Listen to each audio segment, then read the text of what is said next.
অঙ্কিতা অধিকারী, ববিতা সরকার, অনামিকা রায়। ঘুরে ফিরে যে চাকরি পেয়েছিলেন অনামিকা, হাইকোর্টের নির্দেশে সেই অনামিকার চাকরিও গেল। আবার চাকরি পাবেন অনামিকা।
সাথে আমার কথা হয়েছে, সেটা খুব অল্প সময়ের জন্য, কারণ তিনি তখন ব্যস্ত ছিল খুবই।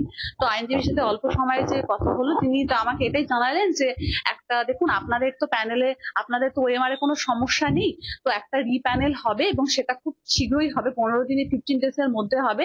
এবং রিপ্যানেলে আপনি আজকে চলে গেল ঠিকই, কিন্তু আপনি আবার চাকরিটা পেয়ে যাবেন। অঙ্কিতার বিরুদ্ধে মামলা করে চাকরি পান ববিতা। তার নিয়োগের বিরুদ্ধে আদালতে মামলা করেন অনামিকা। পরে ববিতার চাকরি এবং অঙ্কিতার থেকে 14 লক্ষ টাকাও অনামিকা পেয়েছিলেন। আজ সেই চাকরিও খোয়ালেন তিনি। চাকরি নিয়ে অদ্ভুত টানাপোড়েনের সাক্ষী থাকল শিক্ষামহল। ব্যুরো রিপোর্ট, জি 24 ঘন্টা। বাংলার আওয়াজ, বাঙালির আবেগ, জি 24 ঘন্টা।